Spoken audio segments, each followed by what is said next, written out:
چنانچہ ایک خاتون نبی علیہ السلام کے پاس آئی، اے اللہ کے حبیب صلی اللہ علیہ وسلم، مجھ سے بڑا گناہ سرزد ہو گیا۔ نبی علیہ السلام نے چہرہ انور دوسری طرف کر لیا، وہ ادھر سے آ کر اس نے پھر یہی بات کی۔ نبی علیہ السلام نے چہرہ انور پھر اور طرف کر لیا، اس نے پھر آ کر یہی بات کہی۔ پھر نبی علیہ السلام چہرہ انور چوتھی طرف کر لیا،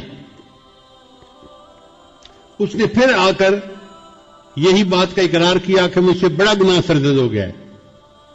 اصل میں نبی علیہ السلام اس سے 4 مرتبہ کہلوانا چاہتے تھے، اگر ایک دفعہ کہتی تو کام معاف ہو جاتا۔ اب چونکہ اس نے 4 مرتبہ گواہی دے دی تھی تو نبی علیہ السلام نے فرمایا کہ تجھے کوئی شک ہو گیا ہوگا، وہم ہو گیا ہوگا۔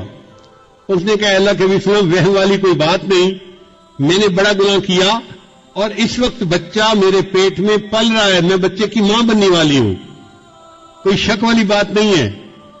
تو نبی علیہ السلام نے فرمایا اچھا، جب تک بچے کی ولادت نہیں ہو جاتی تم جاؤ، جب ولادت ہو جائے پھر میرے پاس آنا۔ یہ عورت اپنے گھر واپس چلی گئی۔ آپ غور کریں، اس عورت کے سر پہ پولیس مسلط نہیں تھی، یہ کہیں جیل کے کمرے میں بند نہیں تھی، یہ اپنے گھر میں تھی۔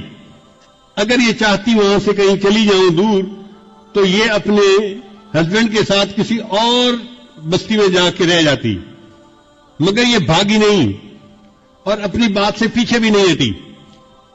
جب بچے کی ولادت ہو گئی تو اپنے بچے کو لے کے پھر نبی علیہ السلام کی خدمت میں آئی، اے اللہ کے حبیب صلی اللہ علیہ وسلم، میرا بچہ پیدا ہو گیا، بیٹا پیدا ہوا ہے، اور میں آئی ہوں کہ آپ مجھے پاک کر دیجئے، میں قیامت کے دن اللہ کے سامنے ناپاک حالت میں نہیں جانا چاہتی۔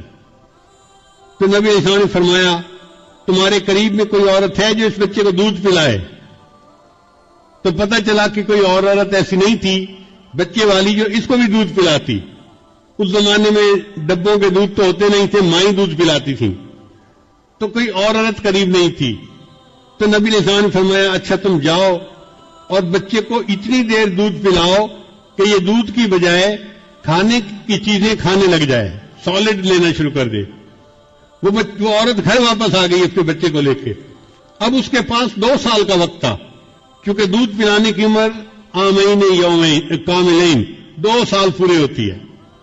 اس عورت نے بچے کو 2 سال دودھ پلایا تو بچہ اتنا بڑا ہو گیا کہ وہ روٹی کا ٹکڑا کھانے کے قابل ہو گیا۔ چنانچہ وہ اپنے بچے کو اس حال میں لائی کہ بچے کے ہاتھ میں روٹی کا ٹکڑا تھا اور بچہ روٹی کا ٹکڑا کھا رہا تھا۔ یہ پروف تھا اے اللہ کے حبیب صلی اللہ علیہ وسلم اب میرا بچہ دودھ کا محتاج نہیں رہا، اے اللہ کے حبیب صلی اللہ علیہ وسلم میرے اوپر حد جاری کیجئے اور مجھے پاک کر دیجئے۔ اس کا مطلب یہ کہ اس عورت کے دل میں ایک آگ لگی ہوئی تھی ندامت کی، شرمندگی کی، کہ میں گناہ تو کر بیٹھی ہوں لیکن میں اس گناہ کی حالت میں اپنے رب کے سامنے نہیں جانا چاہتی۔ میں چاہتی ہوں کہ میرا اللہ میرے گناہ کو دنیا میں معاف کر دے اور میں آخرت کی ذلت سے بچ جاؤں۔ چنانچہ نبی علیہ السلام نے اس عورت کو رجم کرنے کا حکم دیا۔ حضرت عمر رضی اللہ عنہ نے جب اس عورت کو پتھر مارا تو خون کا کوئی چھینٹا ان کے کپڑے پر آ کر گرا، تو انہوں نے اس عورت کو کہا یہ کتنی ایسی ہے اور ویسی ہے، اپنے قبیلے کو بھی بدنام کیا، ماں باپ کو بھی بدنام کیا، اور ایسی حرکت کرنے پہ تجھے شرم نہیں آئی؟ جب حضرت عمر رضی اللہ عنہ نے اس کو ڈانٹا تو نبی علیہ السلام نے فرمایا عمر اس کے بارے میں کوئی ایسی بات نہ کہو، لقد تابت توبتن، اس عورت نے ایسی سچی توبہ کی ہے، اس کی توبہ کے ثواب کو مدینہ شہر کے سب لوگوں میں تقسیم کر دیا جائے، اللہ سب کے گناہوں کو معاف کر دے۔ تو گناہگار اپنے گناہوں سے توبہ کرتا ہے، اللہ اس کے بدلے پورے شہر کے لوگوں کے گناہوں کو معاف فرما دیتا ہے۔ اور حضرت موسیٰ علیہ السلام کے زمانے کے ایک نوجوان کا واقعہ ہے کہ جس میں اللہ تعالیٰ نے ارشاد فرمایا اے موسیٰ علیہ السلام، اس بندے نے، نوجوان نے ایسی سچی توبہ کی کہ اگر ساری دنیا کے جتنے گناہگار ہیں ان کی بخشش کی یہ دعا کرتا تو میں ساری دنیا کے گناہگاروں کی بخشش فرما دیتا۔ حضرت عمر رضی اللہ عنہ ایک مرتبہ مسجد نبوی میں جا رہے تھے، ایک نوجوان کھڑا رو رہا تھا، تو عمر رضی اللہ عنہ نے پوچھا بھائی رو کیوں رہے ہو؟ اس نے کہا جی مجھ سے بڑا گناہ سرزد ہو گیا ہے۔ بھئی کیا گناہ سرزد ہو گیا؟ اس نے کہا بھئی میں کفن چور تھا، یعنی جب لوگ میت کو دفن کرتے تھے نا تو میں ان کی قبر کھود کے ان کا کفن نکال کے بیچتا تھا اور اس کے پیسے سے زندگی گزارتا تھا، میرا یہ روز کا کام تھا۔ ایک مرتبہ ایسا ہوا کہ انصار کی ایک جوان لڑکی کی وفات ہو گئی اور میں نے اس کے کفن کو چرا لیا۔ پھر میں تھوڑی دیر آگے چلا تو میرے اوپر شیطان غالب آ گیا اور شیطان نے دل میں بات ڈالی کہ لڑکی تو جوان عمر تھی تو کیوں نہ میں اس سے اپنی خواہش ہی پوری کر لوں۔ تو میں واپس آیا، میں نے دوبارہ قبر کو کھودا، لڑکی کی میت کو نکالا اور اس کے ساتھ میں نے منہ کالا کیا۔ اب میرے دل پر ایک غم ہے کہ میں نے زندہ کی بجائے مردہ کے ساتھ گناہ کیا۔ فرمان لگے آؤ میں تمہیں نبی اسلام کے پاس لے چلتا ہوں۔ نوجوان نے ساری صورتحال بتائی۔ جب اس نے یہ بتایا نا کہ میں نے تو مردہ لڑکی کے ساتھ گناہ کیا تو نبی علیہ الصلوۃ والسلام کو بھی بہت جلال آیا اور نبی علیہ السلام نے اس نوجوان کو ڈانٹا۔ جب اس نوجوان نے دیکھا کہ نبی علیہ السلام بھی مجھے ڈانٹ رہے ہیں تو وہ وہاں سے کھسک گیا اور وہ مسجد نبی سے نکل کے سیدھا باہر دیہات میں گیا، ویرانہ تھا جہاں۔ 40 دن تک وہ نوجوان اللہ کے سامنے روتا رہا۔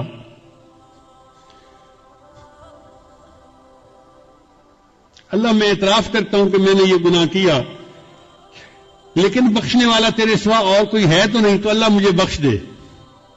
اتنا اس نے آنسو بہائے، اتنا اس نے اللہ کے سامنے عاجزی ظاہر کی کہ اللہ رب العزت نے جبرائیل علیہ السلام کو نبی علیہ السلام کے پاس بھیجا۔ جبرائیل السلام نے آ کے پوچھا، اے اللہ کے حبیب صلی اللہ علیہ وسلم، اللہ نے مجھے آپ کی طرف بھیجا ہے اور اللہ نے کہا ہے کہ مجھے یہ بتاؤ کہ بندوں کو آپ نے پیدا کیا ہے یا میں نے پیدا کیا ہے؟ تو نبی علیہ السلام نے جواب دیا کہ مجھے بھی اللہ نے پیدا کیا ہے اور ساری مخلوق کو اللہ نے پیدا کیا ہے۔ پھر پوچھا اچھا یہ بتائیے کہ بندوں کو رزق کون دیتا ہے، آپ دیتے ہیں یا میں دیتا ہوں؟ نبی علیہ السلام نے جواب دیا ساری مخلوق کو اللہ رزق دیتا ہے، مجھے بھی اللہ ہی رزق دیتا ہے۔ اے اللہ کے رسول، اللہ نے تیسری بات یہ پوچھی ہے کہ بندوں کی معافی کو میں نے قبول کرنا ہے یا آپ نے قبول کرنا ہے؟ تو نبی علیہ السلام نے جواب دیا ہر بندے کی معافی کو اللہ نے قبول فرمانا ہے اور میرے بھی غلطیوں کو اللہ نے معاف فرمانا ہے۔ جب نبی علیہ السلام نے 3 باتوں کا جواب دیا تو جبرائیل السلام نے کہا مجھے اللہ تعالیٰ نے بھیجا ہے آپ کو یہ بتانے کے لیے کہ وہ جو نوجوان آپ کے سامنے آیا تھا اور اس نے گناہوں کی معافی کی بات کی تھی اور آپ نے ذرا ترش روئی سے جواب دے دیا، وہ بچہ یہاں سے سیدھا ویرانے میں چلا گیا۔ 40 دن ہو گئے ہیں، وہ دن رات روتا ہے، مجھ سے معافی مانگتا ہے اور میں پروردگار نے اس کے گناہ کو معاف کر دیا ہے، لہذا اس نوجوان کو آپ بلائیے اور بتا دیجئے کہ اللہ نے تمہارے گناہ کو معاف کر دیا۔ حضرت شیخ الحدیث رحمۃ اللہ نے یہ واقعہ لکھا ہے، وہ فرماتے ہیں کہ نبی علیہ السلام نے پھر ایک صحابی کو بھیجا اور اس نوجوان کو بلوایا اور اس کو خوشخبری دی کہ اللہ رب العزت نے تمہارے گناہ کو معاف کر دیا، اللہ تعالی ہمارے بھی سب گناہوں کو معاف فرما دے اور ہماری توبہ کو قبول فرما لے۔